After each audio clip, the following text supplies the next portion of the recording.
आज की वीडियो में हम लोग यहाँ पर जीके जीएस के मोस्ट इंपोर्टेंट क्वेश्चन देखेंगे। यहाँ पर देखिए, पहला प्रश्न इसमें दिया गया है। यहाँ पर कह दिया है भारतीय संविधान में अनुसूचियों की कुल संख्या कितनी है।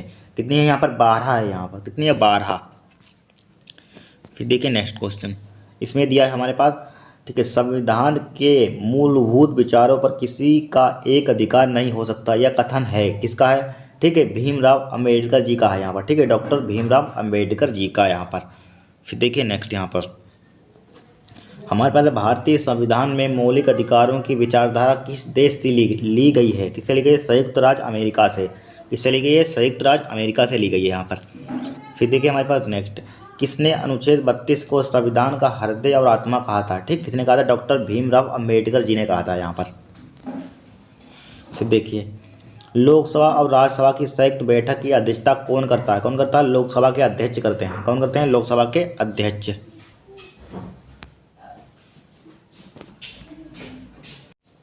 अब देखिए इस क्वेश्चन को, लोकसभा में चुने गए सदस्यों की कुल संख्या कितनी है? कितनी है? 543 यहाँ पर। कितनी है? 543।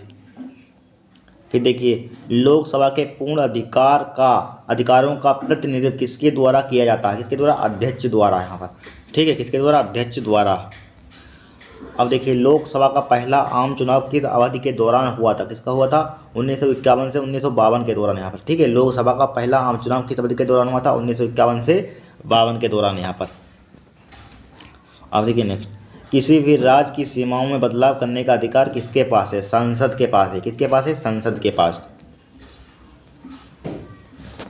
अब देखिए, भारत का नाडा जापान और यूनाइटेड किंगडम में किस प्रकार की विधायिका है?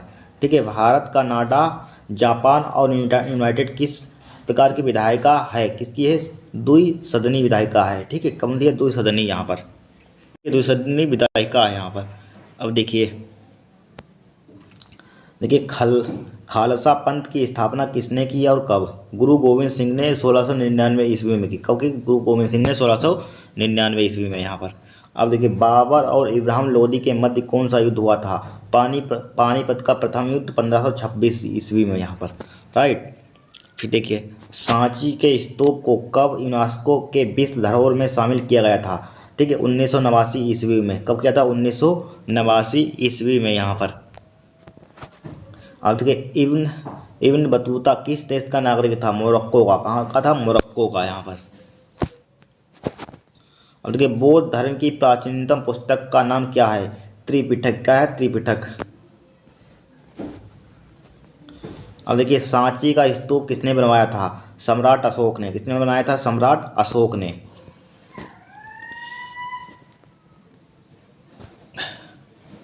अब देखिए, बुलंद दरवाजा को अकबर ने किस विजय के बाद बनवाया था? ठीक है, गुजरात विजय के बाद 1573 ईस्वी में। अब देखिए इस क्वेश्चन को यहाँ पर, ठीक है, कामाख्या मंदिर कहाँ स्थित है? मणिपुर में है। कहाँ है? मणिपुर में है कामाख्या मंदिर स्थित। अब देखिए, नादिर शाह ने भारत पर कब आक्रमण किया था? 1739 ईस्वी में। कब? 1739 ईस्वी में किया था यहाँ पर। फिर देखिए, मोहनजोदड़ो की खोज किसने की? ठीक है, राखालदास बनर्जी ने 1922 में यहाँ पर। फिर देखिए, राम नारायण किस वाद्य यंत्र से संबंधित हैं? सारंगी से। किससे हैं? सारंगी से यहाँ पर। राम नारायण किस वाद्य यंत्र से संबंधित है? सारंगी से यहाँ पर। ठीक है, उस्ताद बिंदु खां किस वाद्य यंत्र से संबंधित है? सारंगी से यहाँ पर। किससे है? सारंगी से यहाँ पर। अब देखिए, उस्ताद शंकुर खां किस वाद्य यंत्र से संबंधित है? सारंगी से यहाँ पर। ठीक है, ध्यान रखना, मोस्ट इंपॉर्टेंट है ये। फिर देखिए, मोरमुगांव बंदरगाह किस राज्य में स्थित है? गोवा में यहाँ पर। ठीक है, मोरमुगांव बंदरगाह किस राज्य में स्थित है? गोवा में। अब देखिए, भारत में बड़े बंदरगाह की संख्या कितनी है? कितनी है? 13 है। कितनी है? 13। अब देखिए, दीनदयाल बंदरगाह किस राज्य में स्थित है? गुजरात में है। कहाँ है? गुजरात में। अब देखिए, मंगलोर बंदरगाह किस राज्य में स्थित है? कर्नाटक में है। किसमें है? कर्नाटक में है यहाँ पर। ठीक है, ये मोस्ट इंपोर्टेंट क्वेश्चन है, इनको आप तैयार जरूर कर लेना, वेरी वेरी मोस्ट इंपोर्टेंट है यहाँ पर।